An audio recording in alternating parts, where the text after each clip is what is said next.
네, 말씀드린 대로 오늘은 풍성한 삶으로의 초대 특강을 좀 하도록 하겠습니다.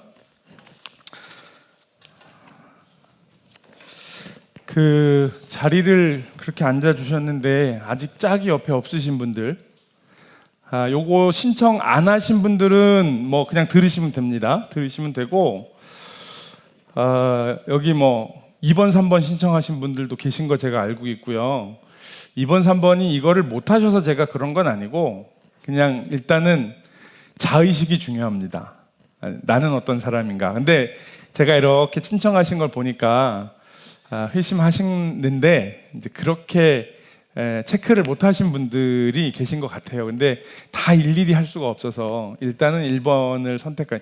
그러니까 여기 계신 분들 중에 1번, 2번, 3번 다 찍으신 분 계셔요. 제가 누구라고 얘기 안 합니다. 저만 알아요. 1번, 2번, 3번 다 찍으셨더라고요.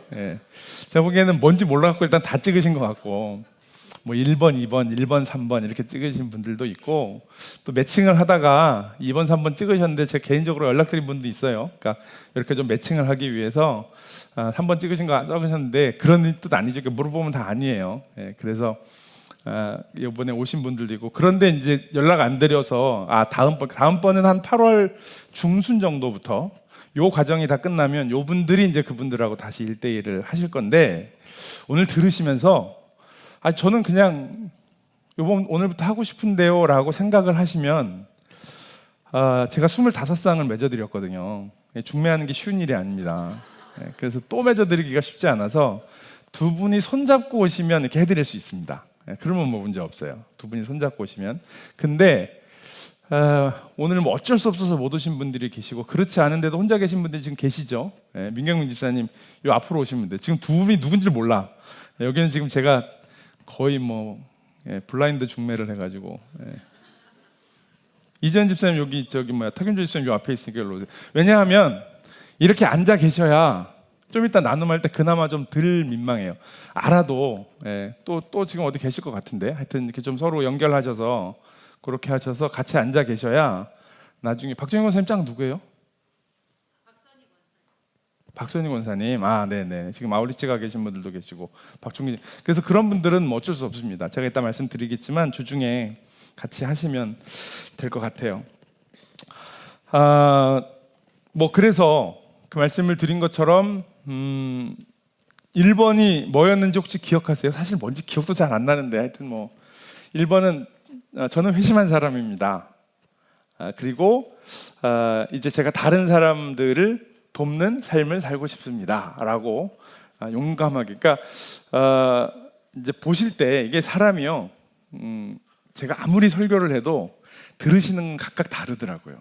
뭐 제가 이야기한 의도대로만 들으시면 다행이기는 한데, 의도와 전혀 상관없이 다른 의도로 들으시기도 하고, 그러니까 저는 뒤에다가 방점을 뒀거든요. 저는 다른 사람들을 돕고 싶습니다 라고 해서. 근데 사실은 앞에 방점을 두고 저는 회심한 건 맞는 것 같아요 이렇게 찍으신 분들도 있고, 2번이 저는 회심한 게 맞는 것 같기는 한데, 그런데 이번에 한번 다시 점검해 보고 싶습니다. 네, 뭐 좋습니다. 그렇고, 그다음에 3번 같은 경우는 이제 하나님 나라를 듣고 회심이라는 얘기를 들었는데 난 사실 했는지 아닌지 잘 모르겠고, 근데 한번 이번에 확인해 봤으면 좋겠습니다. 이 이야기는 뭐냐면 2번이나 3번을 선택하신 분은 회심을 하지 않으셨다는 얘기가 아닙니다. 그게 아니고 내가 지금 서 있는 자리, 그리고 내가 나의 신앙을 바라봤을 때 내가 지금 이렇게 나를 바라본다. 근데 이게 굉장히 중요해요. 굉장히 중요해서 그것들을 하나하나 점검하는 좀 일이 있었으면 좋겠고요. 이거 강의 안 받으셨죠? 제가 여러 가지 고민을 하다가 그냥 이렇게 드리는 경우가 많지 않은데 그냥 제 강의안을 드렸어요.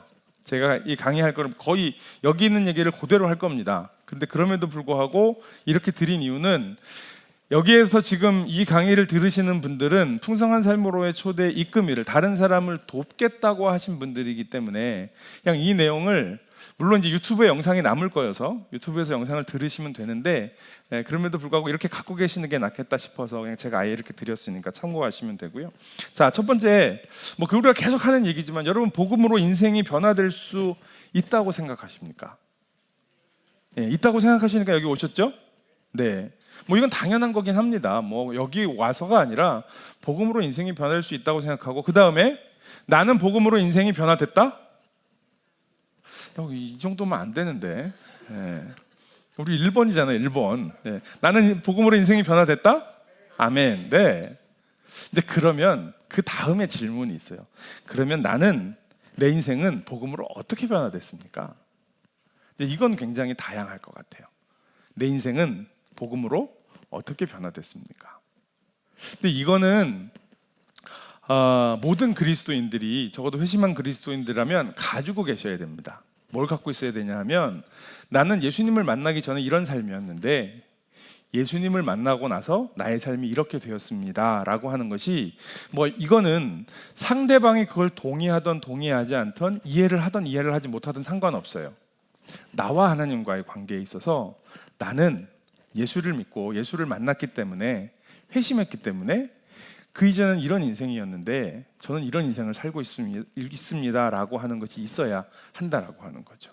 뭐가 있으세요? 저는, 저한테 물어보면 저는 그렇게 얘기를 해요. 목사님은 그러면 예수님 만나서 어떻게 되셨는데, 뭐 제가 예수님을, 저는 모태신앙이고 목사가 되었지만 저는 예수님을 만나고 나서 제 삶을, 뭐 사역도 마찬가지고 가정도 마찬가지고 저의 삶을 여유 있게 볼 수 있게 됐어요. 그 전까지는 항상 뭐에 굉장히 쫓겼던 것 같아요. 쫓겨서 열심히 살았어요. 잘하려고, 그리고 열심히 살아야 잘할 수 있을 것 같았어요. 그런 기질이 아직도 저한테 남아있기는 해요. 근데 제가 예수님을 분명히 알고 나서 저는 여유가 좀 생겼어요.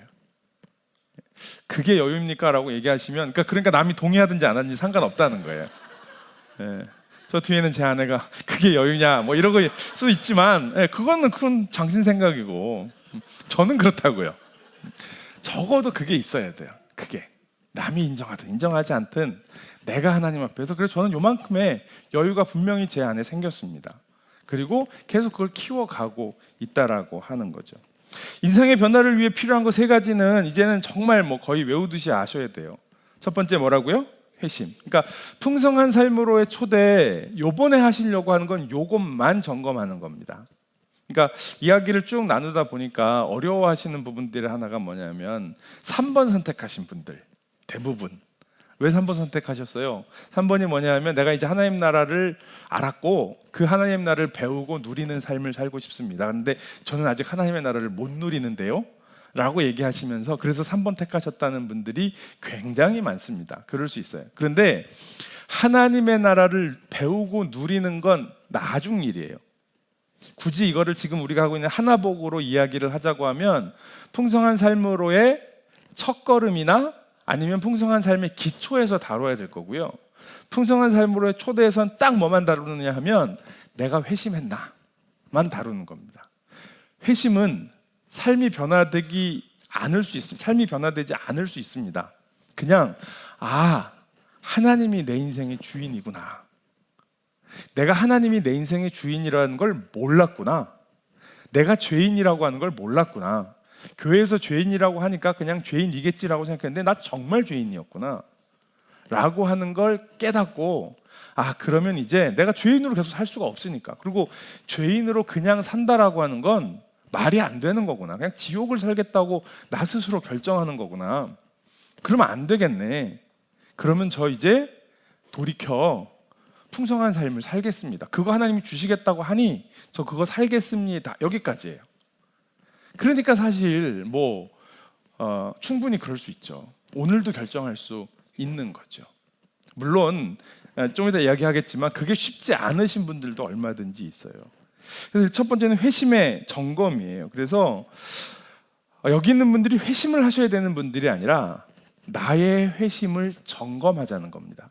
그리고 두 분이 같이 이야기를 하다 보면 어느 부분에서 회심을 점검해야 되는지 그 점검의 포인트들을 보실 수가 있어요. 물론 이제 제가 이 교제에 대해서 설명을 드리면서 어느 부분에서 회심을 점검해야 되는지 그 부분들을 말씀드리겠지만, 나누면서 이 부분이 회심에 대해서 걸려 있는 부분이고 이 부분을 확인해야 회심이 되는구나라고 하는 그 회심의 포인트를 좀 점검하는 거예요. 그래서 회심을 점검하는 것이고요. 그 다음에 앞으로 풍성한 삶으로의 초대 입금이가 되는, 내가 다른 사람의 회심을 돕는다라고 하는 건 어떤 유익, 뭐 여러 가지 유익들 많이 말씀을 드렸어요. 근데 제가 강의를 준비하다가 그런 생각이 들어요. 왜 풍성한 삶, 그러니까 다른 사람의 회심을 굳이 가서 회심하셨는지 물어보고 이야기 듣고 회심하신 거 맞아요 라고 얘기를 하고 왜 그렇게 할까? 그런데 어떤 사람이 회심하는 것을 내가 도우면은요, 그러니까 그 사람이 회심을 한다라고 하는 건 그러니까 이런 거예요. 구원이 이게 제일 좋은 비유 같아요. 이집트 10가지 마지막 재앙인 장자의 재앙이 내렸을 때 그 이스라엘 백성들의 장자가 살 수 있는 건 그 집의 문 인방과 설주에 양의 피를 발랐어요. 그죠? 그리고 문을 닫고 집 안에 있었어요. 그럼 하나님의 사자가 그 집을 지나갈 때 어떻게 돼요? 양의 피가 발라져 있으면 그냥 넘어가요. 패스오버 넘어갑니다. 언제 알았어요? 그 집에 있는 사람들은 우리 집에 하나님의 사자가 그냥 지나갔다는 걸 지나가시는 순간에 알았어요? 몰랐어요? 몰랐죠. 하나님의 사자가 똑똑 자 갑니다. 이 집은 그냥 패스 이렇게 안 했어요. 그죠? 아침에 옆에 있는 다른 집 이집트 사람들의 집이나 혹은 이스라엘 사람의 집이라도 양의 피를 바르지 않은 집에서 곡소리가 나기 시작하는 거예요. 그러니까 우리는 살았네 인 거잖아요. 이게 구원의 확인이니까 내가 구원을 받았는지 안 받았는지 언제 받았는지는 그거는 그러나 그걸 우리가 돕는 거예요. 그걸 확인하시도록. 확인해 보니까 아 하나님이 내 인생의 주인이 아니네 라고 내가 지금 회심하겠다고 영접하시는 분이 있고요. 아 나는 회심한 사람, 난 그동안 회심한 사람으로 그리스도인으로 살았네 참 감사하네 라고 기뻐하는 사람이 있고요. 나 옛날에 회심을 했던 게 맞는 것 같아요. 그때 정말 내가 하나님을 주인으로 모시고 정말 기쁜 삶을 살았는데 한동안 제가 그 기쁨을 놓치고 살았습니다. 근데 요번에 만나서 이걸 해보니까 내가 그때 그 회심했던 그 기쁨을 다시 회복할 수 있었습니다. 재현신. 제가 이렇게 드리는 단어들이나 표현들이 아, 그 얘기를 하는구나 라고 좀 이렇게 머릿속에 떠오르셨으면 좋겠는데 뭔 얘기를 하나 지금 육과 얘기하고 있는 겁니다. 이제 이걸 확인하자는 거예요. 그런데 이걸 확인하면 저는 해보니까요, 그렇게 확인할 때마다 그분이 가지고 계시는 영적 에너지를 제가 얻는 것 같아요. 근데 그렇다고 해서 이 얘기를 했더니 어떤 분이 그러면 내 에너지를 뺏기는 거네. 그게 아니고요. 이게 뭐 내가 그 사람의 에너지를 뺏어 먹어가지고 이 사람은 죽이고 나만 세지겠다 이런 얘기가 아니고 그분은 당연히 하나님이 주시는 풍성한 은혜 가운데 살아가는데 한 분 한 분 그분이 하나님의 자녀가 되었다는 사실을 같이 확인할 때마다 나는 점점 자라나는 거예요. 그러니까 안 할 수가 없죠. 계속 하는 거죠. 이거는 이렇게 100명, 200명 아니 1000명, 2000명을 앉혀놓고 설교하는 것과는 비교할 수가 없는 겁니다. 비교할 수가. 제가 지금 우리 교회에서 이제 몇몇 분이 풍성한 삶으로의 초대를 하세요. 그러면 지금 처음이라 다 마치면 한 3번, 4번 만나시고 다 마치면 이제 제가 만납니다. 그래서 뭐 짧게는 10분, 길게는 한 30분 정도 성경 공부가 어떠셨는지 그리고 마지막 코 5R이라고 한 6과에 나오는 점검을 제가 한 분 한 분 다 해요. 하는 이유는 뭐냐면 그렇게 하면서 그분이 하나님을 만났다라고 하는 걸 제가 보는 게 저한테는 큰 영광이고 기쁨인 거죠. 그 과정은 권사님이 다 하셨는데 저는 이제 마지막 열매만 먹는 거죠. 저도 먹고 권사님도 먹고 그분도 먹고 얼마나 좋아요. 이게 저는 우리가 그리스도인의 공동체로 교회에서 같이 신앙생활하는 기쁨이라는 생각이 들어요. 그러니까 교회에 이렇게 새신자가 정말 새신자가 오면 이렇게 전출 오신 새신자가 아니고 예수 믿기로 하고 오신 분이 계시면은요, 여러분 교회가 얼마나 분위기가 달라지는지 모릅니다. 그렇지 않겠어요? 집에 이렇게 손주들 태어나시면 집안이 활짝 피잖아요. 아니세요? 손주가 태어나니까 막 힘들고 뭐 이정주 집사님네도 아니고. 이정주 집사님도 얼마나 좋겠어, 그죠?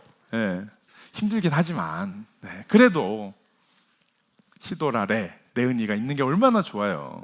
그런 거지. 그러니까 여러분 교회 안에 새로 태어난 그 새로운 생명이 있으면 정말 하나님을 받아들이시는 분이 있으면 지금 그래갖고 이 풍성한 삶으로의 초대로 지금 3구역에서 2분이 이제 세례 준비하고 있습니다. 하고 제가 그 세례식 하는 날이 좀 기대가 돼요. 청소년부에서 지금 2 친구가 이 풍성한 삶으로의 초대를 청소년들이 할 수 있도록 만든 푸른바람이 너를 기다려라는 걸 가지고 입교식을 준비하고 있습니다. 제 기대가 돼요. 그냥 나 때 됐으니까 교회 나오셨으니까 교회 나온 지 한 1년쯤 됐으니까 세례 받으세요. 이게 아니고 예수님을 내 인생의 주인으로 모시는 게 뭔지를 같이 이야기하고 나누고 그분이 고백하고 그 고백을 이제 우리가 같이 다 나누게 될 때 얼마나 큰 기쁨이 있을까 그런 생각이 들어요. 그래서 이것은 우리에게 굉장히 큰 힘이 되는 거고요. 이 회심을 그것 때문에 좀 고민하시는 분이 있어요. 회심은 두 종류의 회심이 있는데 바울 같은 회심이 있고요. 이게 뭔지 아시죠? 담에색에서 확 뒤집어지는 것처럼 이런 회심이 있고, 그 다음에 제자들의 회심이 있습니다. 제자들의 회심은 뭐냐면 예수님 만났고 3년을 같이 지냈는데 예수님 부활 십자가에 달려 죽으시는데 다 도망갔어요. 그러면 그 3년 동안의 제자들의 삶이 다 거짓말이냐고요? 그런 건 아니죠. 계속 예수님을 만나서 예수님께 배우고 예수님을 따르고 예수님의 말씀을 듣고 했는데 결국 제자들의 회심은 어디에서 완성되는 거냐 하면 오순절 마가의 다락방에서 성령 받으면서, 물론 그 앞에 부활하면서 이럴 수도 있지만 부활의 주님을 만나고 성령을 받으면서 그들의 회심이 완성이 되어가는 겁니다. 그러니까 회심을 굳이 어느 부분에다가 특정하실 필요가 없는 거예요. 아까 제가 아침에 예배 드릴 때 오전에 설교 때도 말씀을 드렸던 것처럼 저에게는, 그러니까 저도 이렇게 공부를 하고 나니까 저에게는 회심이 되고 그 다음에 신앙이 자라는 거예요. 신앙이 자라다가 회심이 되는 거예요. 회심이 완성이에요, 출발이에요. 이런 게 사실 큰 의미가 없어요.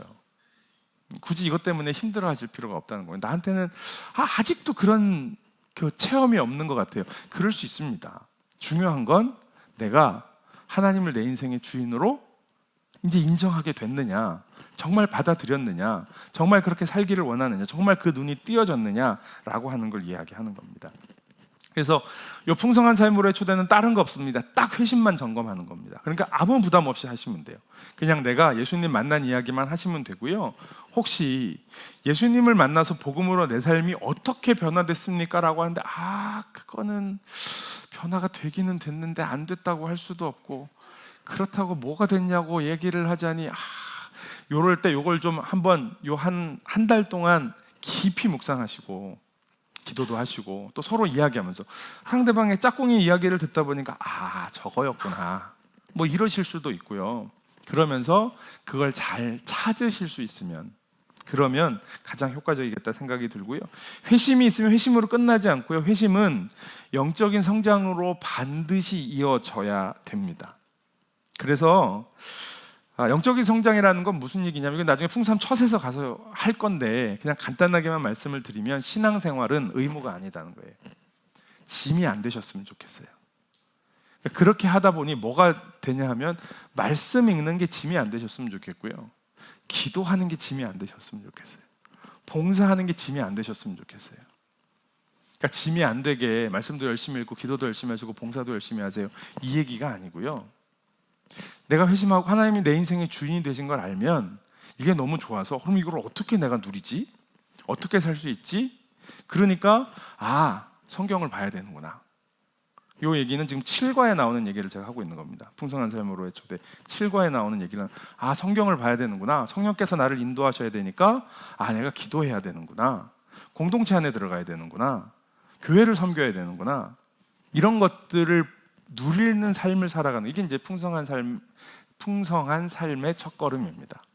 그리고 조금 더 구체적으로 정말 우리의 삶의 모든 영역에 있어서 그러한 삶을 누리고 계속 성장해 가기 위해 풍성한 삶의 기초라고 하는 걸 하는 건데, 그거는 사과에도 나오고 또 말씀 축제 때도 얘기했던 하나님과의 관계, 자기와의 관계, 그리고 이웃과의 관계, 세상과의 이 네 가지 관계를 구체적으로 좀 들여다볼 수 있도록 하는 거죠.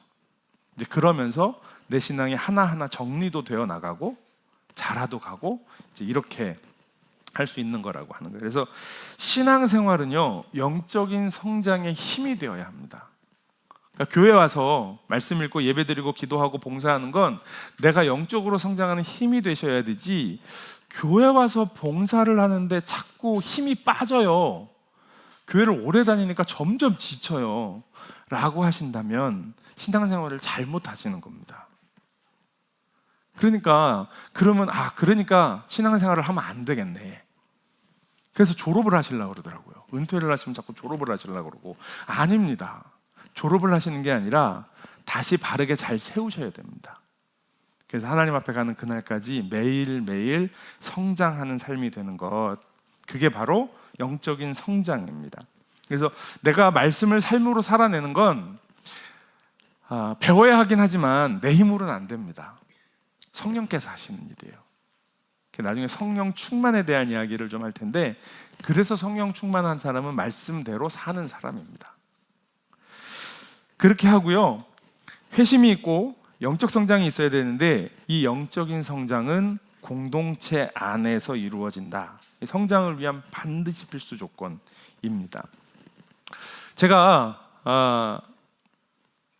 많이는 아닌데 제자훈련 프로그램 몇 가지 했어요. 아시는 분 계실지 모르겠는데 두란노에서 나오는 1:1 제자 양육이라는 성경 공부가 있고요. 그건 제가 군대 오기 전부터 청년들하고 시작해서 군대 와서 한 10년쯤 했습니다. 그때는 제가 소그룹으로 했어요. 한 서너 명씩, 5명씩, 많으면 10명 이렇게 했는데, 제가 정확하게 다 세보지는 않았지만 못해도 제가 20번은 했을 것 같아요. 그 교재만 가지고 한 10년을 했으니까. 10년을 봄, 가을로 적어도 한 클래스, 그러니까 20번 훨씬 더 했겠네요. 많이 할 때는 제가 한 3클래스 정도 했으니까요. 그렇게 했습니다. 그걸 하다가 유기성 목사님 예수님의 사람이라고 하는 제자훈련이 나왔는데, 훨씬 더 영적인 그런 감각들이 거기에 있어서 제가 그 교재를 또 한 10년 썼습니다. 그거는 한 40-50번 한 것 같아요. 제가 소망교회에 있을 때는 생각해 보니까 한 2년 동안 한 15번은 한 것 같아요. 왜냐하면 구역예배 교재, MCF 교재, 특세 때, 그리고 인도자님들 한 번, 그리고 봄학기, 가을학기마다 3클래스, 4클래스 정말 죽어라고 했어요. 거의 거기 있는 건 제가 다 외웁니다. 그렇게 했어요. 근데 뭐가 아쉬웠냐 하면, 이게 다 12주, 보통 제자훈련은 12주짜리로 만듭니다. 이게 왜 그렇게 만드냐 하면 성경적인 원리가 아니고요, 제자훈련의 가장 기본적인 교재를 만든 데가 내비게이터라고 하는 선교단체예요. 여기에 있는 성경 제자훈련 교재들을 바탕으로 해서 여러 가지의 제자훈련 교재들이 나오는데, 이게 보통 12주, 한 3개월 정도를 합니다. 3개월 정도 할 때는요, 너무 좋아요. 왜냐하면 말씀에 대해서 뭔가 궁금한 분들이 한 5명 정도, 한 10명 정도 모여서 이렇게 막 말씀을 나누니까 구역 모임이나 이런 거 할 때보다 훨씬 더 풍성하고, 그러니까 소그룹 자체가 되게 좋아요. 그래서 수요 예배를 착 하고, 수요 예배 하고 선물 탁 드리고 간증도 하고 탁 그러고 나면 그 다음 주부터 저분이 성경 공부한 분 맞나 싶을 정도로 자꾸 잊어먹어요. 근데 1:1로 해도 마찬가지예요. 이 중에도 이 안에도 그렇고 우리 교회에 이 풍성한 삶으로의 초대하고 첫걸음 하신 분들은 꽤 계시는 걸로 제가 알고 있어요. 여기에도 지금 다시 하시는 분들도 제가 계시는 걸로 알고 있고, 풍성한 삶의 기초도 하신 분들이 계시는데, 대부분 다 저 그거 한 거 같은데요? 이렇게 얘기하지, 저 그거 했어요? 라고 얘기하시는 분 제가 별로 못 봤어요. 했어요? 라고 얘기해도 내용 물어보면 하나도 몰라. 그러면 내용은 몰라도 좋아. 그러면 그때 깨달은 게 뭐예요? 라고 하는데 그것도 잘 모르겠어. 심지어는 누구랑 했는지도 기억도 못해. 이런 분들이 계셔요. 근데 왜 그럴까 생각을 해봤는데, 그게 했을 때 잘못일까? 그건 아닐 것 같아요. 목사님하고 하셨던, 아니면 그냥 성도님하고 하셨던 간에. 근데 그걸 계속해서 이어나가면서 그 내용이 성장하도록 해야 되는데, 그럴 수 있는 기회가 없으니까 금방 잊어먹어요. 금방. 그래서 그걸 가지고 계속해서 말씀을 나눌 수 있는, 그러면서 계속 성장할 수 있는 공동체는 반드시 필요하다. 그러니까 우리의 최종 목표는 뭐냐면 좋은 공동체. 좋은 공동체는 뭐냐면요, 성장하는 공동체고요. 그 안에 있는 성도들도 성장하고, 그 모임 자체도 성장하고, 그 다음에 이게 지속 가능해야 합니다. 그러니까 잠깐 모여서 한 몇 개월 하다가 1년 하다가 끝이 아니라 계속해서 그 모임이 성장하면서 확대도 되어가고, 또 분가도 하고 파송도 하고, 이럴 수 있는 지속 가능한 공동체를 세워나가는 게 최종적인 목표입니다. 그래서 이 3가지, 회심과 영적 성장과 진실한 공동체가 있어야 되고요. 그 다음에 이 풍성한 삶으로의 초대는 원래는 전도하는 교제입니다. 여기 다 교회 다니는데 굳이 그럼 이걸 왜 해야 될까요? 근데 전도를 그냥 교인을 만드는 거라고 생각하면 이거 필요 없을 수도 있죠. 그렇잖아요. 교인 만드는 거야 어떻게 잘 이렇게 해서 교회 나오게 하면은 될 수 있는데, 그게 아니라 정말 회심이 되신, 정말 하나님을 내 인생의 주인으로 삼을 수 있도록 전도하는 교제여서, 전도가 뭔지를 좀 잘 아시는 게 필요하고, 이 얘기는 이금희 세미나 강의에 첫 번째 강의에 다 되어 있으니까 아마 기억하시리라 생각이 들고, 잘 모르시겠으면 그 이금희 세미나 강의를 좀 보시고요. 기억하셔야 될 건 전도는 단순히 교회 나오는 게 아니라 그분이 회심하실 수 있도록 돕는 거라고 하는 거고요.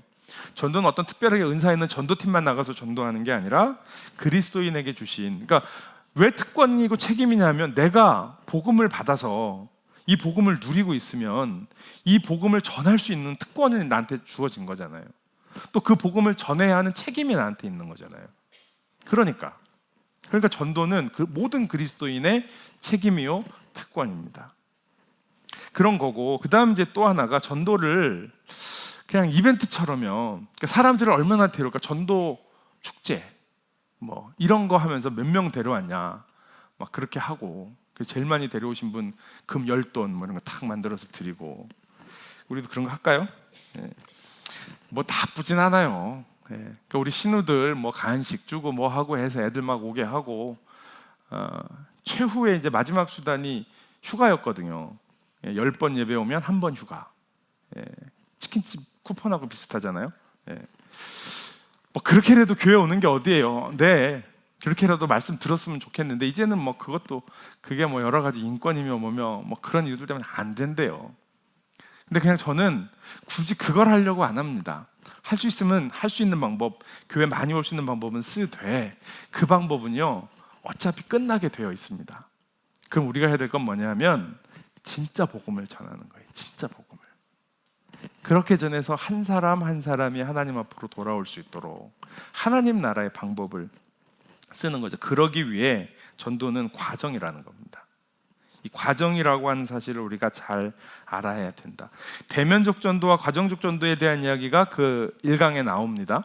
대면적 전도는 우리가 전도 폭발이나 사형처럼 딱 만나서 딱 전하고, 자 영접하세요, 저 따라하세요, 그렇게 해서 아멘, 이제 영접하신 겁니다, 이제 교회 나가시면 돼요, 이렇게 하는 게 이제 대면적 전도라고 얘기하는 건데, 여기에 제가 써드렸는데, 그러니까 전 근대 시대요, 이때에는 권위가 힘을 갖고 있었습니다.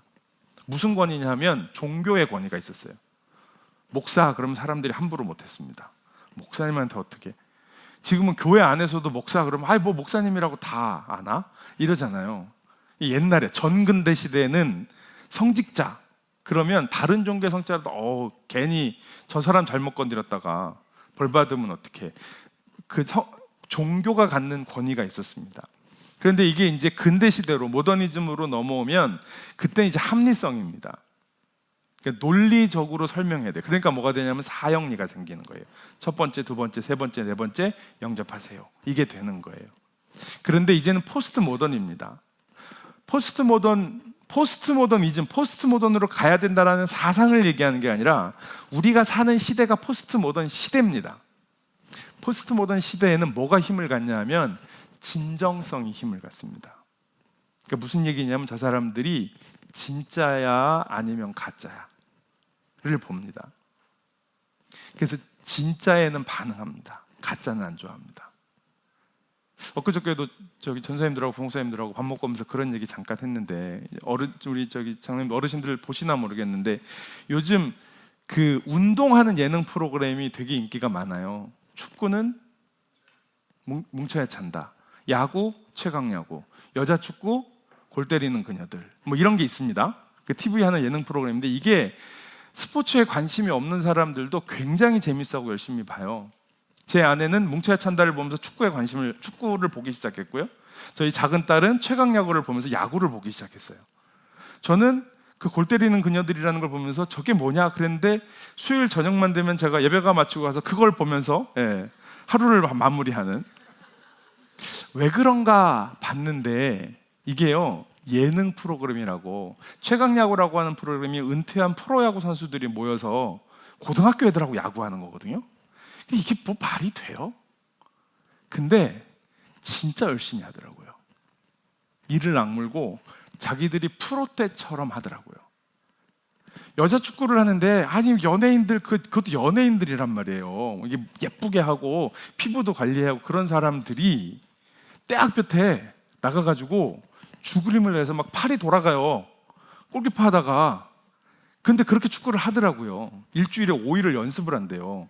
연예인인데 축구 연습을 일주일에 5일을 한대요. 이 대회를 하려고. 근데 그러니까 사람들이 보는 거예요. 아, 쟤들이 가짜가 아니고 진짜로 하는 거구나. 그러니까 그걸 보는 거예요. 이게 지금의 시대입니다. 무슨 얘기냐 하면 교회가 진짜를 얘기해야 됩니다. 내가 믿는 거. 그러니까 내가 안 믿으면, 우리가 안 믿으면서요, 우리 교회가 안 좋아. 아, 교회 갈 때마다 우리 교회 왜 그런지 모르겠어. 아, 우리 목사님 왜 설교가 저러냐. 아, 우리 교회 성가대는 왜 찬양이 저러냐. 아, 우리 교회 장로님들은 왜 그런지 모르겠어. 그러면서 우리 교회 오세요. 이게 안 된다고요. 그걸 알아요. 그런데 뭐 남들이 말할 땐 뭔지 모르겠어. 그런데 나는 그래도 우리 목사님 설교가 제일 좋아. 난 교회만 가면 성도님들 만나는 게 좋아. 우리 성도님들 보는 게 좋아. 그러면 사람들이 저 사람은 왜 저걸 좋아하지? 내가 보기엔 객관적으로 저게 별로 그렇게 교회 가는 게 별로 재밌을 것 같지 않은데, 근데 저 사람은 진짜 재밌는 것 같은데, 저 사람들 진짜 재밌는 것 같은데. 제가 말씀드렸잖아요. 연평도에서 6집 3층짜리 관사니까요. 6집이었는데 1층 여기에 법사님이 살았어요. 결혼한 법사님이라 보살님이 살았고요. 3층 요 끝에 상무대에서 그렇게 교회 가자고 동기들이 얘기해도 교회 안 가던 분이 이사를 왔어요. 근데 나머지 4집이 다 교인이에요. 맨날 교회 가요. 수요일 날도 교회 가고, 금요일 날 구역 예배 한다고 하고, 목요일 날 성경 공부한다고 하고, 화요일 날은 밥 먹는다고 가고, 맨날 가요. 그러니까 뭐 보살님이 교회 가자고는 안 할 거고, 여기 그렇게 상무대에서 교회 가자 그래도 안 가던 분이 앞집에 있는 동기한테 물어보는 거예요. 교회 가면 재밌어요? 물어보는 거죠.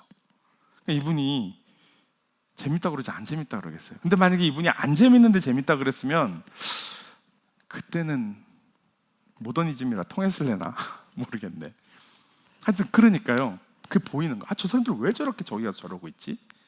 그냥 가면 되게 재밌어 보이네. 되게 좋아 보이네. 되게 행복해 보이네. 그러면 전도가 되는 겁니다.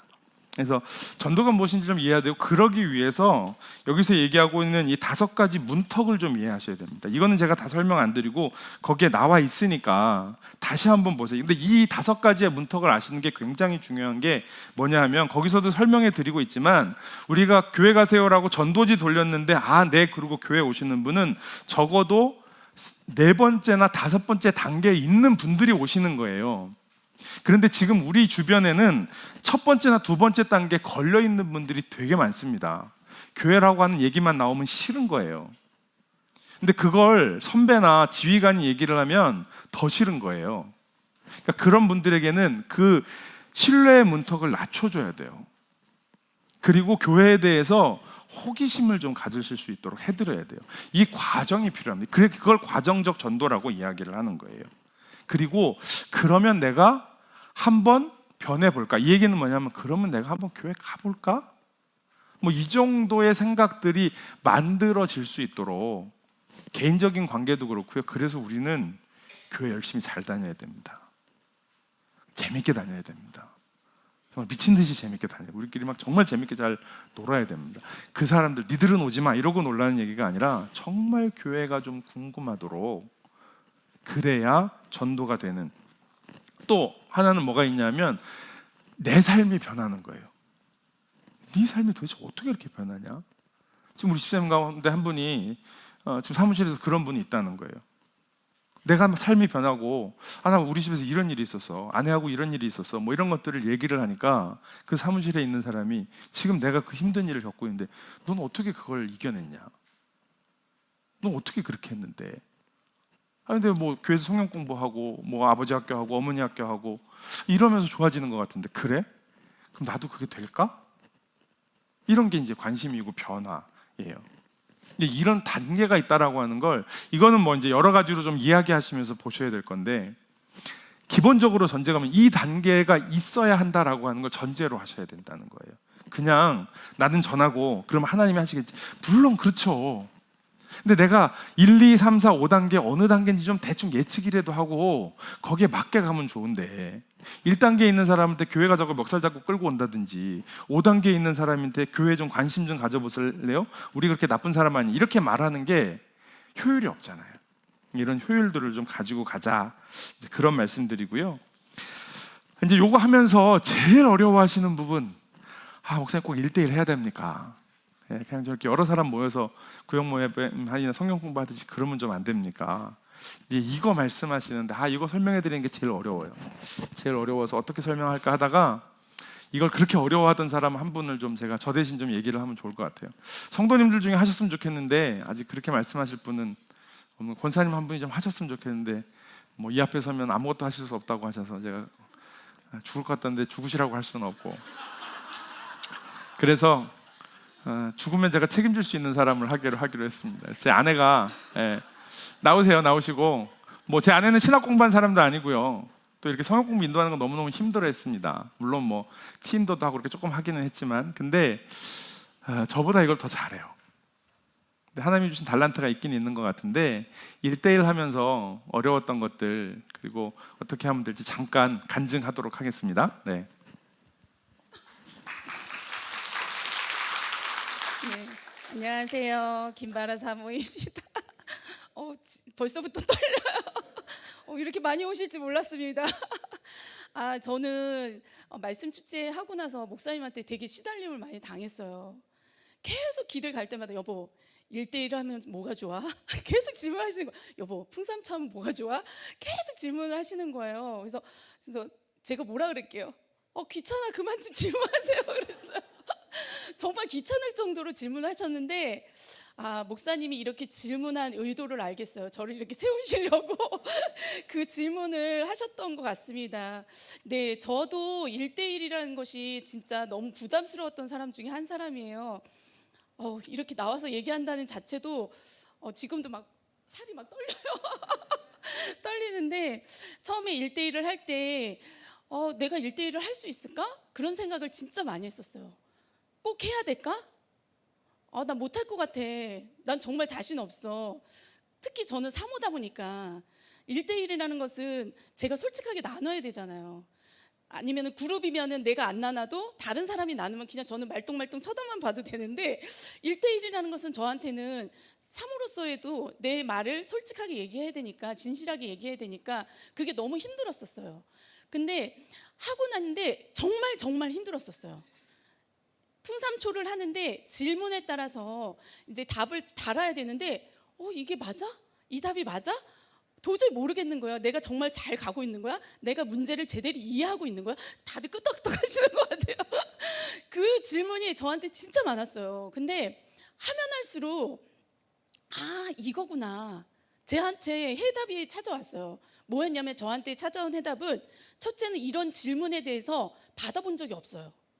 이런 질문을 왜 받아보지 않았냐면 이건 삶을 나누는 거거든요. 그렇기 때문에 이런 질문을 받아본 적이 없고요. 두 번째는 갑자기 까먹었어요.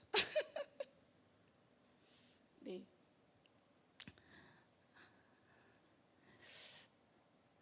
정답을 찾으려던 내 마음이 있었던 거예요. 알고 봤더니 여지껏 모든 성경 공부를 보면 항상 정답이 있었어요. 그렇죠? 근데 여기에는 풍삼초는 정답이 없어요. 왜 정답이 없을까요? 네, 맞아요. 네, 자기의 삶을 나누는 거거든요. 복음은 동영상으로 목사님이 다 얘기를 해줘요. 동영상으로 다 얘기해주고 거기에 전제하에 나는 어떻게 살아가는가, 아이 메시지로 전하기만 하면 되는 거거든요. 그래서 그거를 제가 이해를 못했던 거예요. 처음에 무조건 정답만 찾은 거예요. 이게 정답이 뭐지? 이게 정답이 어떤 걸까? 그러다 보니까 내가 무슨 말을 해야 될지 갈팡질팡했던 거예요. 근데 이걸 정답이 아니구나, 그냥 내 얘기를 하면 되는 거구나, 내가 하나님 나라에서 누리는 삶을 얘기하면 되는구나, 그런 생각이 들었던 거예요. 그래서 제가 간증하고 싶은 건 세 가지로 분류해서 간증하고 싶은데, 첫 번째는 제가 도전할 수 있는 힘을 얻을 수 있었어요. 처음에는 따르미로 하잖아요. 따르미를 하고 나서 이끄미를 해야 되는데 내가 할 수 있을까? 처음에도 그렇게 생각했지만, 그래, 복음은 목사님이 영상으로 얘기하잖아. 그리고 내가 그냥 나누면 하면 되잖아. 그러니까 나는 나누면 자신 있어. 그렇게 생각하고 진짜 도전을 해봤어요. 근데 도전을 하면 할수록 처음에는 너무너무 긴장했었어요.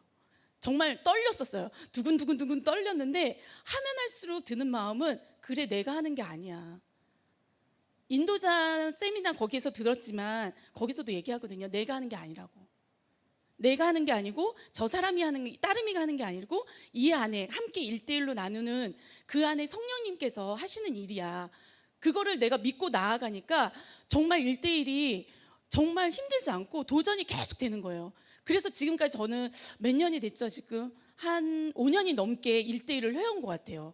그래서 수많은 분들하고 1대1로 푼삼 초척기를 계속 해오고 있는 것 같아요. 지금도 하고 있고요. 그리고 두 번째는 우리 제목이 풍성한이잖아요. 풍성한. 저는 1대1을 하면서 풍성함을 뭔지를 제대로 맛본 것 같아요.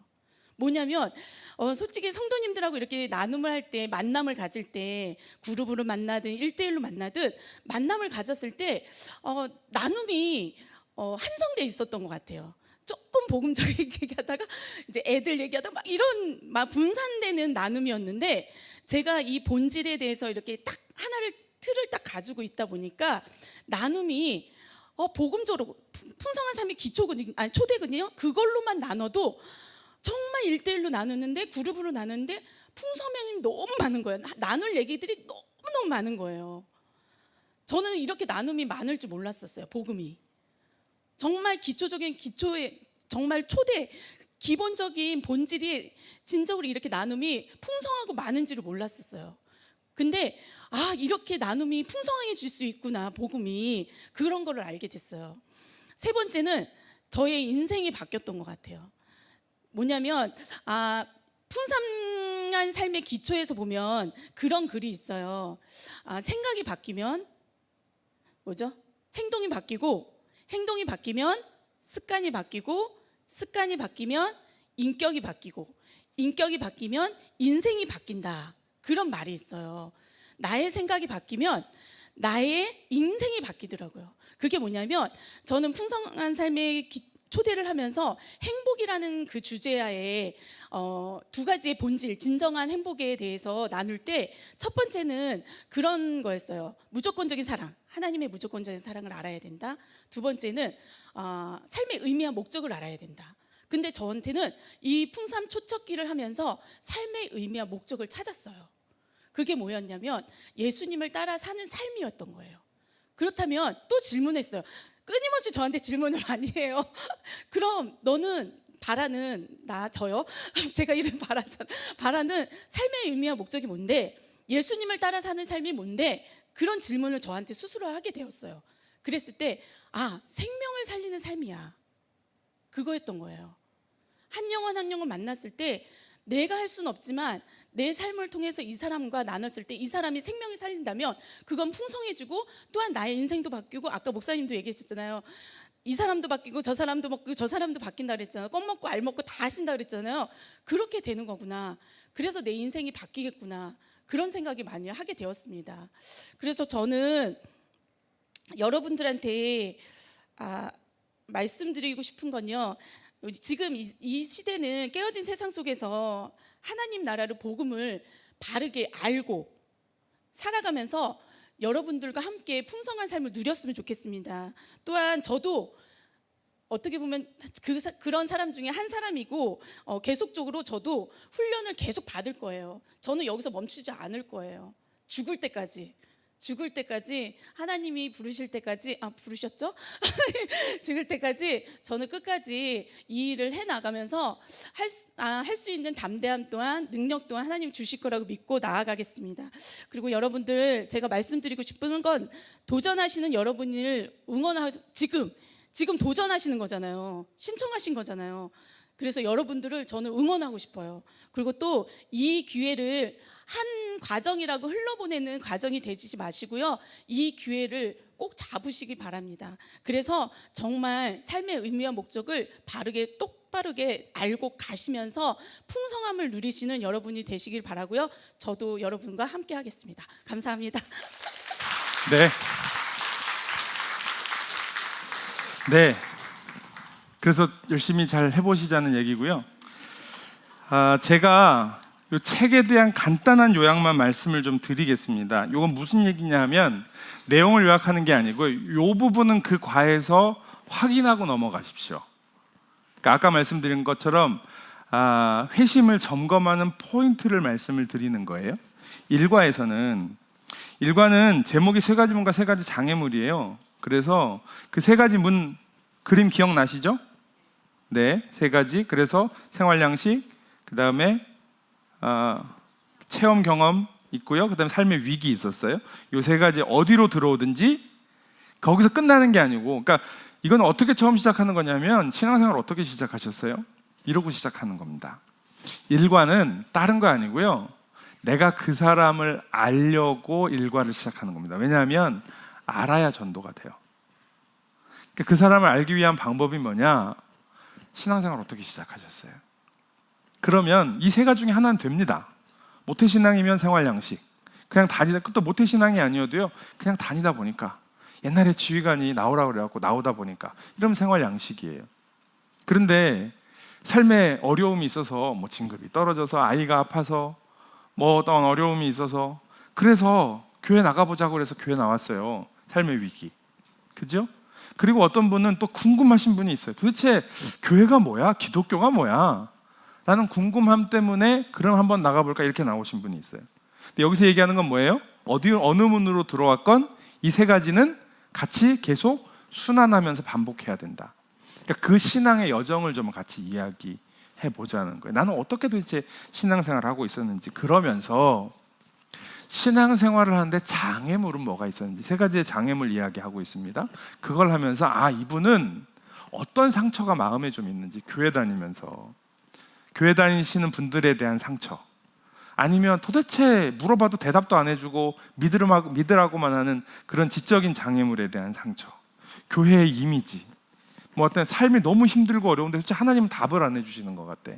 그런 이야기를 같이 나누는 게 일과입니다. 일과는 아무것도 없습니다. 그냥 내가 그 사람에게 집중하는 겁니다. 오늘 이거 하실 거예요. 오늘 마치고 요거를 두 분이서 하시면 되는 거예요. 너무 잘하시는 분들이니까 뭐 그럴 수도 있는데, 그런 분들은 간단하게라도 그래도 한번 정리해 보시고, 나는 이 구조를 봤을 때 이 세 가지가 이렇게 돌았던 것 같고요, 장애물들은 이런 게 있었던 것 같아요. 그러면서 같이 이야기하시면 좋고요. 나중에 이걸 가지고 전도를 하시거나 다른 분들을 도우실 때는 어떤 문으로 들어와도 어떤 장애물이 있어도 괜찮다는 신뢰를 여기서 쌓아야 되는 겁니다. 자기를 좀 많이 얘기하실 필요가 있어요. 그래서 나도 목사지만 옛날에 궁금한 게 참 많았어요. 해결 안 되는 게 참 많았어요. 라든가, 나도 목사지만 하나님이 왜 나를 이렇게 하시는지 그때는 정말 기도해도 응답이 안 되대. 해결한 이야기를 굳이 하실 필요 없이 내가 힘들고 어려웠던 이야기들을 같이 나누는 것만으로도 충분히 가능하고, 이금희가 자기의 그런 삶을 이야기할 때 아까 얘기했던 단계가 중에 호기심까지는 그 사람을 끌어올 수가 있어요. 나도 목사님은 그런 거 없는 줄 알았는데, 장로님은 그런 거 없는 줄 알았는데 그런 게 있으시네. 그런데 보니까 최근까지 그랬네. 아직도 그렇다네. 뭐 이러면 이제 용기를 얻는 거죠. 이게 이제 첫 번째, 이거 확인하는 거고요. 그래서 충분히 이야기 많이 하실 수 있도록 그렇게 하는 거. 오늘 끝나고 한 30분 정도 이야기하셨으면 좋겠는데, 뭐 하다 보면 저 어제 2시간 반 했습니다. 1대1로 요 일과 하는데 2시간 반 얘기했는데, 뭐 그거는 시간들은 그렇게 잘 쓰시면 좋을 것 같고요. 이과는 신에 대한 이야기를 하는 건데, 사실 유신론, 무신론, 여긴 다 무신론 계십니까? 아직도 신이 있는지 없는지 헷갈리시는 분들이 안 계실 것 같은데, 강의 중에 그 김영공 목사님 강의하면서 이런 표현합니다.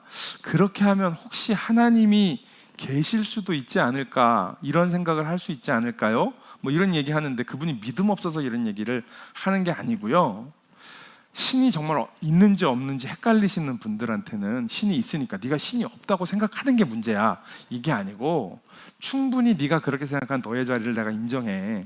그런데 우리 같이 이야기하다 보면 신이 없다라고 생각하는, 혹은 신이 정말 있을까라고 궁금해하는 너한테 그러면 신이 있을 수도 있겠는데, 그럴 수도 있지 않을까라고 하는 호기심이 생기지 않겠냐, 지금 그런 접근을 하고 있는 겁니다.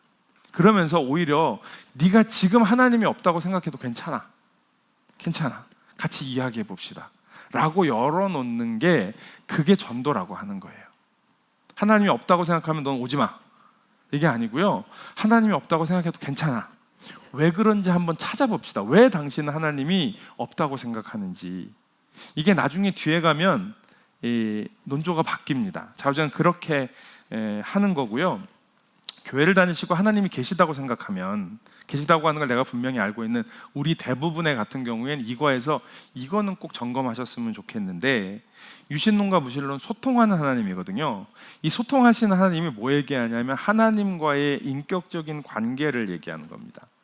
그래서 여기서 그러니까 다음 주에 만나실 때 하나님과의 인격적인 관계, 나는 하나님과 소통하는가를 좀 점검하셨으면 좋겠어요.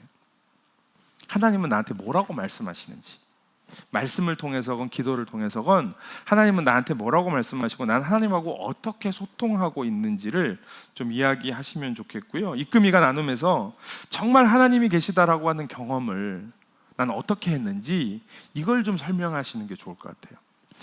마찬가지입니다. 저 이거 한 번도 생각해 본 적 없어요. 그런데 하나님이 계시는 게 분명하고 하나님이 나에게 말씀하시는 게 분명하다면 한번 찾아보세요. 없지 않습니다. 내 신앙의 여정 가운데 하나님이 말씀하셨던 게 뭐지? 그리고 같이 이야기를 하다 보면 그게 하나님이 하신 그 얘기하는 거예요. 이러실 수 있어요. 그러니까 이거는 경험이 없어서가 아니라 그 경험을 하나님이 말씀하시거나 하나님이 일하시는 걸로 확인하는 거니까 그런 것들을 좀 해보시면 좋겠다, 그런 생각이 들고요. 저는 이거 마치고 나서 숙제 되게 많이 내드립니다. 그러니까 하나님이 나한테 말씀하시고 하나님이 함께 하시는 걸 잘 모른다고 하면 요 노란 책이 워크북이잖아요. 저 워크북 뒤에 가면, 이과 뒤에 가면 요한복음 본문들이 이렇게 쭉 나와 있어요. 그게 다 뭐냐면 예수님을 만난 사람들의 이야기거든요. 그래서 그 본문 한 개씩 하루에 한 개씩 묵상하는 거예요. 그리고 이금희하고 따름이하고 여기에서 하나님이 이 사람한테 뭐라고 말씀하셨는지 가급적이면 내 언어로 하나님의 말을 한번 풀어보는 거예요. 뭐 예를 들어 그 수가성 여인이라고 하면 사랑하는 딸아, 네가 혼자서 그렇게 인생을 힘들고 살아왔던 게 내가 보기에 너무 힘들고 어려웠다. 근데 나랑 이번에 같이 이렇게 이야기하면서 그럼 하나님은 뭐라고, 예수님 뭐라고 말씀하셨을까? 그걸 서로 한번 이렇게 이렇게 보내보는 거죠, 카톡으로. 그러면서 그렇구나, 이렇게 할 수 있도록 이제 그런 것들을 하는 것들을, 저는 교회 다니시는 분들은 이거 마치면서 하나님과 인격적인 관계 점검하시는 거 되게 중요한 것 같아요. 제가 많은 분들하고 하면 이거 잘 못하셔요. 이거 잘 하셨으면 좋겠고, 3과에 가면 진정한 행복의 조건이 나옵니다. 그 교재에서 포피라고 해서 4가지 P, 쾌락, 명예, 권력, 재산, 이 4가지가 나오는데 우리 대부분 여기에 걸려 있습니다. 그리고 이게 지금은 내가 추구하지 않았어도 예전에는 내가 그러면 뭐를 추구했는지. 진급이면 뭡니까? 명예나 권력이겠죠. 그죠? 아파트는 뭐예요? 재산이죠. 거기엔 쾌락도 있어요. 뭐 그냥 여행 다니고 맛있는 거 먹으러 다니는 것도 쾌락입니다. 쾌락이 무슨 이렇게 어디 가서 매춘을 하고 막 마약을 하고 막 알코올 중독 이런 거 얘기하는 거 아니에요.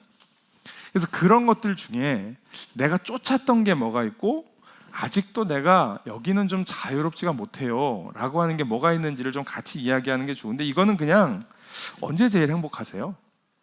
이렇게 물을 때 뭐라고 내가 대답을 할 수 있을까? 그러니까 그렇게 같이 이야기하면서 그러면 그 행복한 게 이 4가지 중에 어디에 해당된다고 생각하세요? 이렇게 하는데, 이게 이제 특히 젊은 분들은 그런 얘기예요. 그게 그렇게 나쁜 거예요? 여기서부터 굉장히 이제 세계관이 흔들리기 시작을 합니다.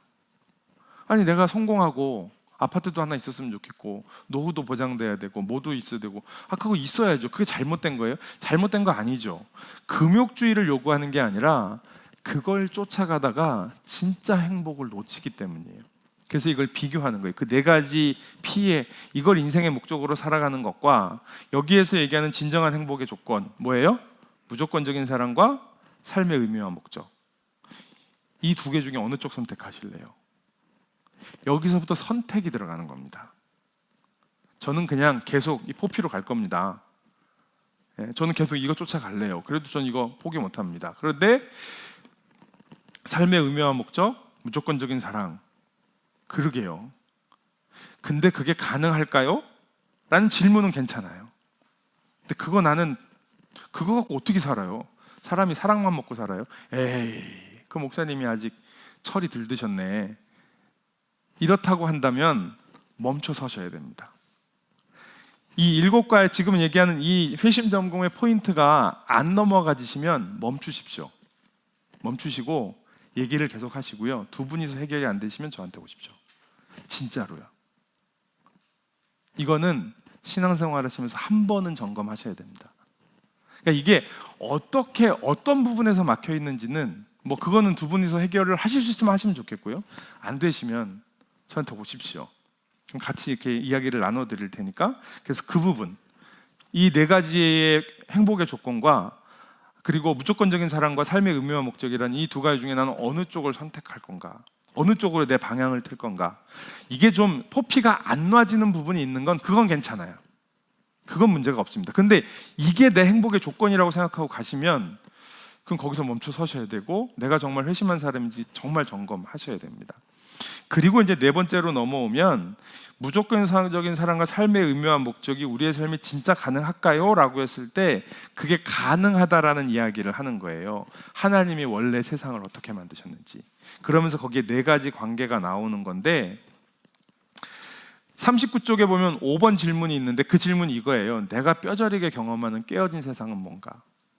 그러니까 이 4가지의 관계가 하나님이 이 4가지의 관계로 우리가 행복하게 살아갈 수 있도록 만든, 이게 깨졌다고요. 그 원인이 죄라고 하는 거거든요. 근데 나는 이걸 어떻게 경험하고 있는가? 하나님과의 관계에 있어서 나도 그렇고 아니면 세상도 그렇고. 가장 그 대표적인 이겁니다. 보십시오. 하나님과의 관계가 있어요. 근데 사람들이, 이게 하나님이 사람을 창조하셔서 사람들이 이 4가지의 관계를 회복하려고 합니다. 그래서 하나님과의 관계, 신과의 관계를 회복하려고 뭘 만들어요? 종교를 만들었어요. 그러니까 기독교는 종교가 아니라는 게, 기독교는 신과의 관계를 해결하기 위해 만든 종교가 아니라는 거예요. 근데 종교가 사람을 행복하게 합니까? 아닙니다. 기독교도 종교가 되면 기독교가 사람들의 삶을 파괴합니다. 종교끼리 전쟁이 붙으면 이건 말 걸 수도 없고, 사실 인류의 대부분의 전쟁은 종교 전쟁이었어요. 왜 그래요? 신과의 관계를 자기들이 만들어 보려고 한 거예요. 근데 그게 사람을 행복하게 하는 종교가 아니라 인류를 망가뜨리는 종교가 된 거죠. 기독교가 그런 종교가 되면 안 된다고요.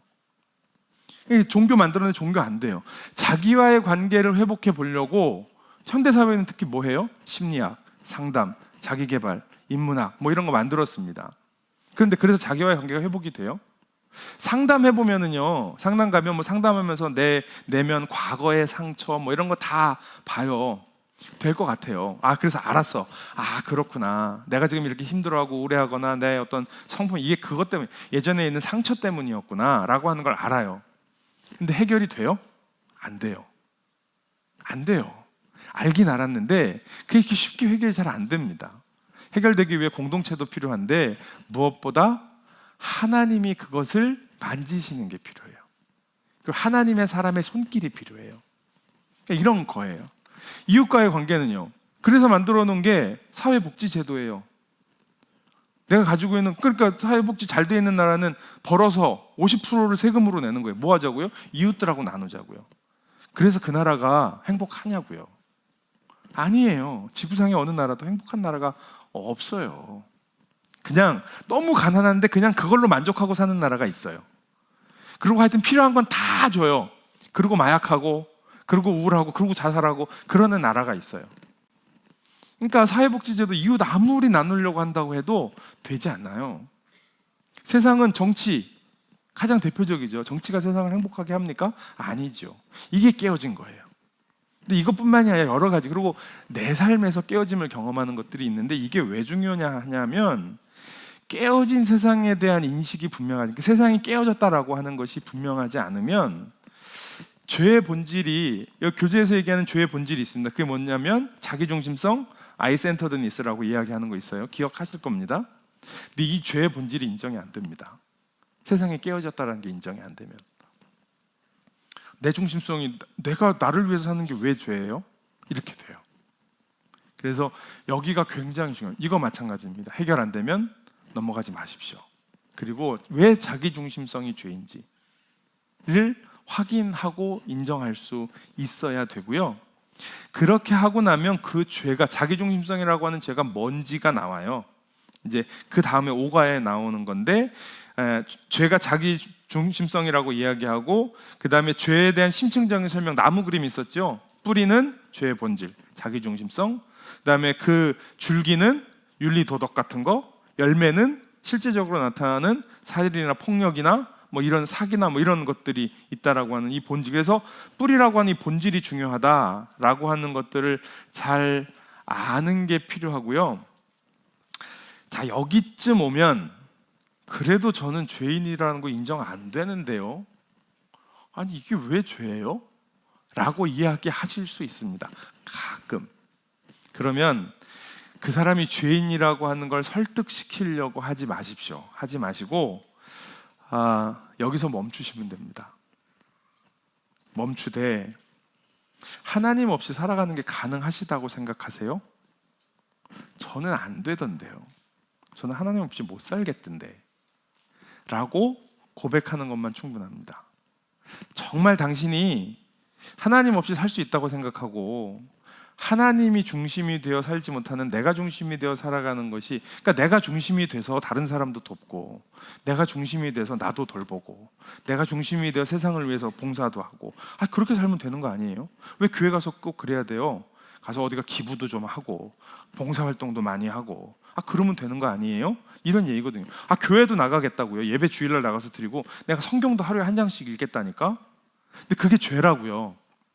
근데 그게 인정이 안 되면 그분한테는 하나님 없이 살아가시는 게 가능하시다고요?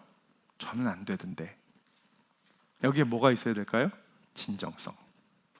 저는 진짜 안 되던데. 저는 하나님 없이 못 사는데. 하나님 없이 사실 수 있다고 생각하면, 내가 죄인이라는 사실이 인정이 안 되시면 그러면 저는 제가 더 이상 드릴 말씀은 없고요.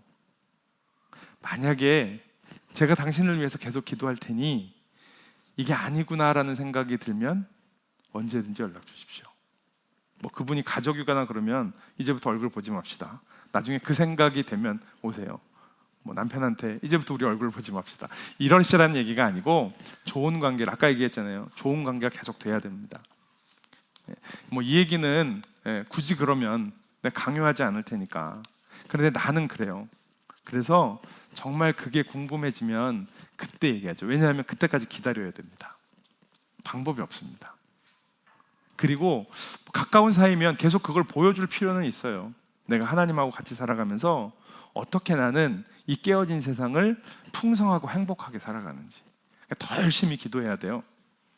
저 죄인을 구원해 주세요. 그것도 물론이지만 하나님, 저 하나님과 함께 풍성한 삶 살게 해주세요.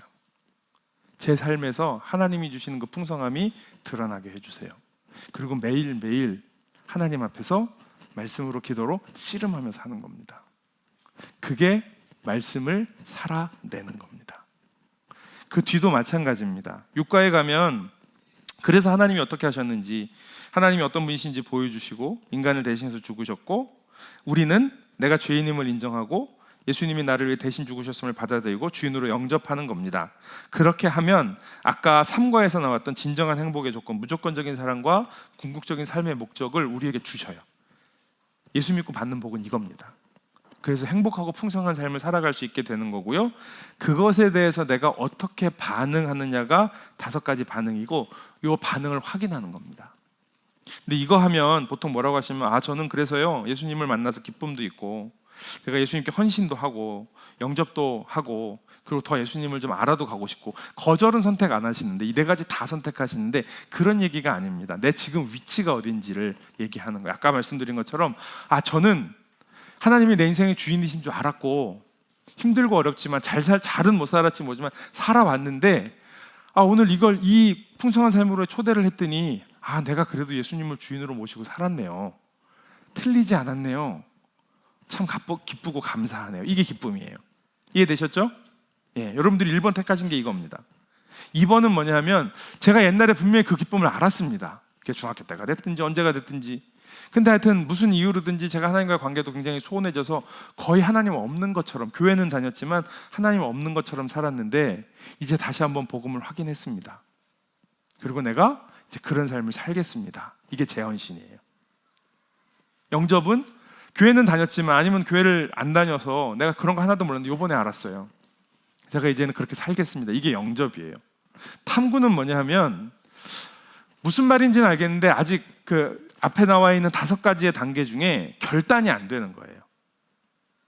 그러니까 그렇게 결단이 안 되는 게 맞습니다. 아유, 그냥 괜찮아, 원래 그런 거야, 그냥 와, 이렇게 하지 마세요. 그 결단을 도와야 됩니다. 그 다른 과정에 대해서는 제가 나중에 이 5R을 하면서 말씀을 드리겠습니다. 기회가 있으면 말씀을 드릴 텐데, 그분들에게는 그걸 할 수 있도록 도와야 됩니다. 그게 이제 7과에 나오는 이야기고, 거절하시는 분에게는 아까 5과에서 나왔던 그거랑 비슷합니다. 거절하시는 분은 그 거절을 존중해 주십시오. 그게 그분이 다시 하나님께로 돌아올 수 있는 기회를 열어놓는 겁니다. 너 그러면은 지옥 가, 이렇게 하면 닫아놓는 거예요. 오히려 이게 너 그러면 지옥 가는요, 프리모던이나 모더니즘 시대에는 됐어요. 딱 만나서 당신 지금 죽으면 천국 갈 수 있어요? 이렇게 물으면 가슴이 덜컹 하잖아요. 근데 지금 젊은이들, 실제로 20살 먹은 청년이 저한테 물었다니까요. 목사님, 죽으면 천국 가려고 교회 다니는 거예요? 이렇게 저한테 물었다니까요. 이게 왜 그렇게 묻겠어요? 그러면 저 교회 안 다닐래요. 이 얘기예요. 20년을 교회 다니네요. 근데 걔가 그렇게 묻더라고요. 목사님, 죽어서 천국 가려고 교회 가는 거예요? 이렇게 묻는데, 그 얘기는 뭐냐면, 그러면 저 교회 안 갈 거예요. 걔가 지옥을 몰라서가, 설교를 안 들어서가 아니에요. 중고등학교 다 다녔어요. 수련회 다 갔고. 근데 그게 지금의 젊은이들이에요. 그런데 그 사람들에게 네가 지금 결정 못 하겠으면 기다릴게.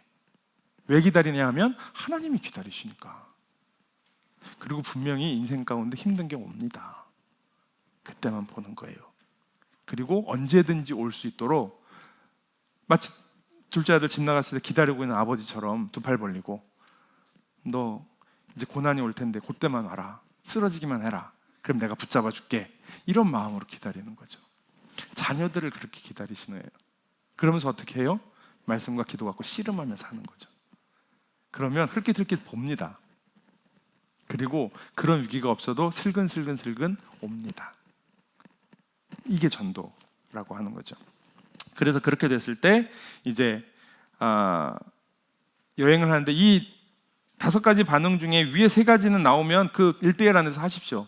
만약에 탐구나 거절이 나오면 저한테 연락을 하시면 같이 이야기할 수 있도록 하고, 거기 거절하신 분 강요하지 말고 매달리지 마십시오.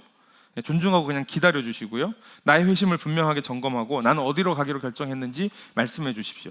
탐구를 선택하신 분들이 있으면, 이제 이건 여러 가지가 있습니다. 이거 너무 복잡해서 그냥 보십시오. 보시고 나중에 좀 제가 어차피 이거는 제가 도와드려야 되니까 그렇게 하면 될 것 같아요. 그래서 이거는 풍성한 삶의 첫걸음에서 제가 다시 한번 이 부분은 좀 말씀드릴 수 있도록 하고, 기쁨, 재헌신, 영접하신 분들이 이 영적 여행의 필수 요소들하고, 그 다음에 마지막 영적 성장의 단계를 물어보는 질문이 있어요. 영적 아이예요? 영적 청년, 영적 부모? 대부분 영적 아이나 영적 청년쯤에다 놓으시더라고요. 그런데 내가 영적 부모가 아직 아니기는 하지만 영적 부모의 길을 걸어가겠습니다라고 이끔히 헌신을 마지막에 하시면 됩니다. 50명인데 제가 바라기는 50명이 다 입금이 헌신을 하시기를 바라지만 못 하실 수 있습니다. 게다가 이제 이게 끝나고 나면 어떻게 갈 거냐 하면요, 입금이나, 그럼 한번 목사님 뭐 잘하든 못하든 한번, 왜냐하면 여러분들과 같이 이 풍성한 삶으로의 초대를 하실 분들이 생초짜 저 바깥에 있는 분들 데려다 전도하시라는 게 아니고 우리 교회 안에 있는 성도님들이에요. 그러니까 우리하고 비슷합니다.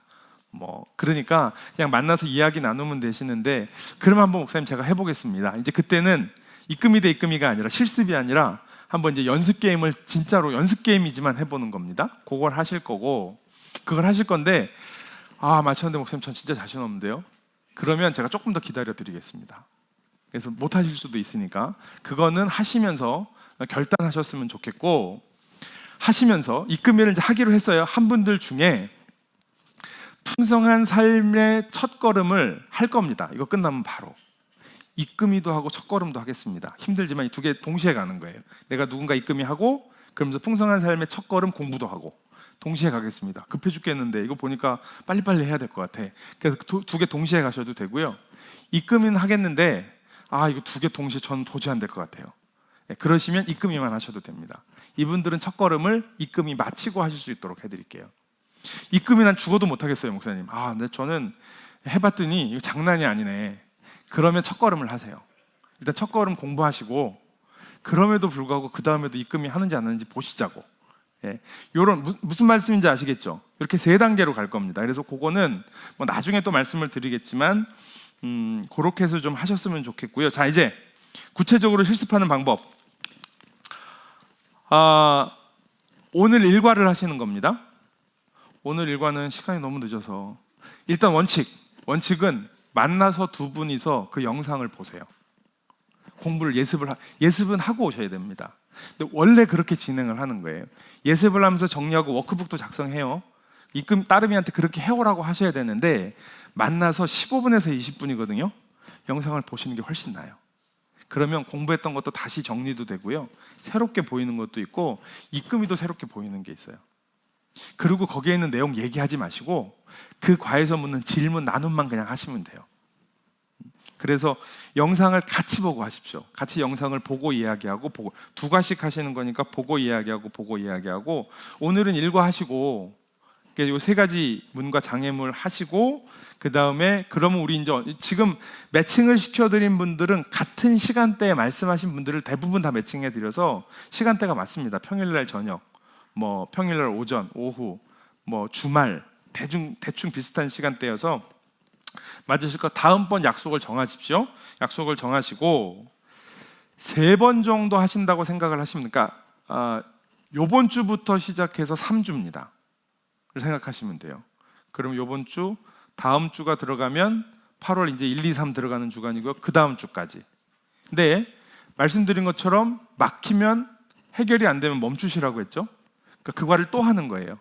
계속 얘기를 해보는 거예요. 물론 저랑도 얘기를 하셔야 될 테니까 그렇게 해서 일단은 마치시는 대로 다시 모아서 풍성한 삶의 첫걸음 반편성을 그때 다시 할 겁니다. 그래서 일단은 그렇게 진행을 하시면 되니까 기본적인 진도는 한 번에 만나서 2과라고 생각하시면 돼요. 그래서 영상 한 15분 보고 30분 정도 나누고 15분 보고 30분 나누고가 기본 시간. 그러나 말씀드린 것처럼 2시간 반이 되기도 하더라. 그거는 알아서 하셔라. 그렇게 하면서 충분하게 이야기를 좀 하시면 좋겠는데 진도는 자유롭게 나가셔도 됩니다. 뭐 나중에 하시다 보면 좀 능숙해지면 이 7과를 2번에 끝내기도 합니다. 왜냐하면 해봤는데 뭐 분명히 이분 회심하신 분인데 근데 지금 우리는 단순히 회심했냐 안 했냐를 보려고 하는 게 아니니까 다 차근차근 하긴 하셔야 돼요. 2번에 끝내기도 하고요. 정말 교회를 처음 나오시고 예수님 모르시고 이분은 하나님 안 믿는 것 같다는 거 하면 한 과씩 갑니다. 한 과씩. 정말 2달이 걸리기도 합니다.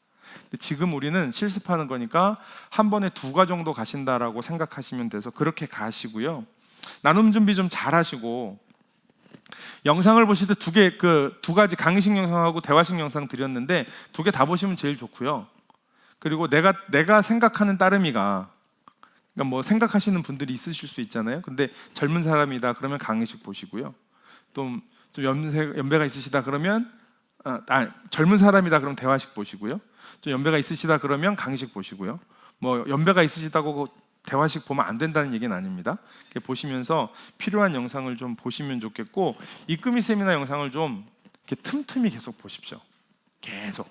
이거는 한 서너 번은 들으셔서 요 얘기 끝나면 다음에 무슨 얘기 나오겠네, 다음에 무슨 요 정도 되셔야 거기서 뭔 얘기를 하는지 좀 그러니까 이 전체적인 철학을 몸에 쫙 흡수하시면 이걸 안 해도 앞으로 신앙생활 하실 때 굉장히 유익해요. 그래서 그렇게 좀 하셨으면 좋겠고 중요한 건 이제 요거예요.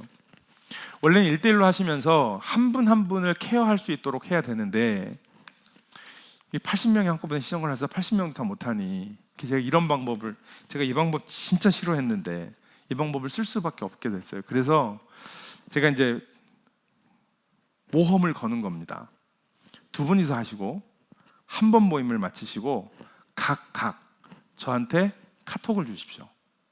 카톡의 내용은 여기 있죠. 요번에 모임하면서 제가 이런 것들을 좀 깨달았습니다. 아 이런 게 있었네요라고 깨달은 게 있고, 또 이러면서 하나님께서 뭐 상대방도 좋고 저도 좋아요. 하나님께서 이런 일들을 하신 것 같습니다.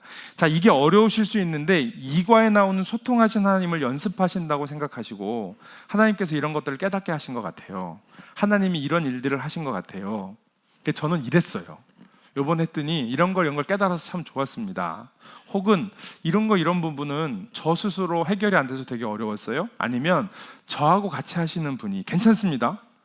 예, 뭐 이렇게 하시면서 저 사람이 목사님한테 이상한 거 얘기하면 어떡하지? 걱정하지 마시고, 예, 제가 그렇게 나쁜 목사 아닙니다. 뭐 그걸 뭐 제가 성도들을 아는 거니까 그냥 그렇게 생각해 주시면 좋을 것 같아요. 그래서 뭐 정 안 되면 얘기하면서 요 얘기는 목사님한테 카톡 보내지 마세요. 뭐 그렇게 하셔도 됩니다. 예, 그건 알아서 하시고. 근데 그렇게 하셔서 그 다음에 목사님 얘기했는데 이거는 둘이서 해결이 안 돼요. 그리고 카톡을 보내주시면 제가 그 카톡에 대해서 100% 답장을 보내드리겠습니다.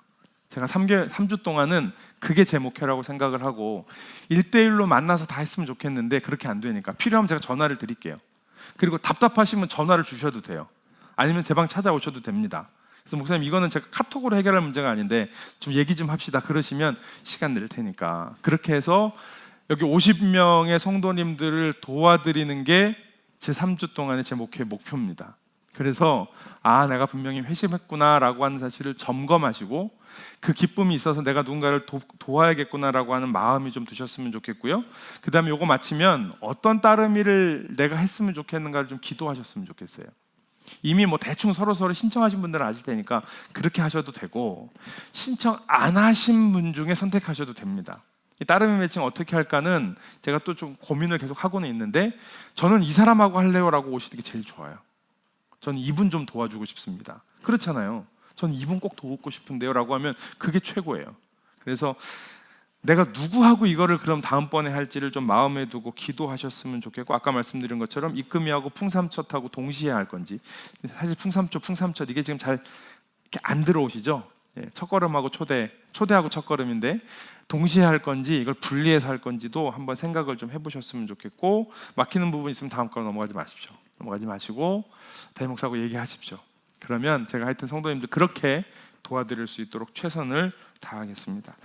2부 예배 때 제가 말씀을 드렸는데, 여러분 회심을 보는 게 진짜 큰 기쁨입니다. 나오고 이렇게 했는데 그분이 회심하셨어요. 그러면 뭐 저는 어떤 것이냐면, 제가 해병대 사령부 있을 때 해병이었거든요. 병사 했는데 이 친구가 되게 부모님도 좋은 부모님한테 잘 자랐어요. 그러니까 뭐가 안 되냐 하면, 네 인생이 힘들 때 누구한테 가냐니까 부모님한테 가요. 왜냐면 부모님한테 얘기하면 다 해결해 주셨어. 마지막에 이제 결정을 해야 되는데, 너 어떻게 할래? 그러니까 영접하겠대요. 그래서 영접을 왜 하는데? 그랬더니 영접하면 하나님이 자기를 도와주실 것 같대. 힘들 때 하나님이 도와주실 것 같대. 너 힘들 때 부모님이 도와주셨다며. 그러니까 네 그렇습니다. 이제 해병대 애들 그거잖아요. 네 그렇습니다. 해병대 애들하고 진짜 힘들어요. 뭐 물어보면 네 그렇습니다. 맨날 이래. 네 그렇습니다. 그래서 근데 그럼 부모님한테 가면 되지. 왜 예수님을 영접해? 그러니까 또 생각하다가 부모님이 도와주실 수 없거나 안 계시면 하나님이 도와주시지 않을까요?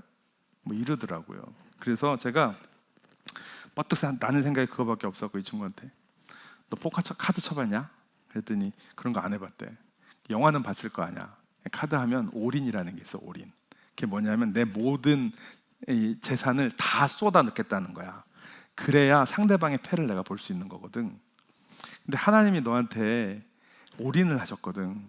자기 생명을 주셨는데, 네가 나중에 정말 힘들고 어렵고 부모님도 못 도와줄 때쯤 하나님 손을 잡으려고 하면 하나님 패를 네가 볼 수 있겠냐?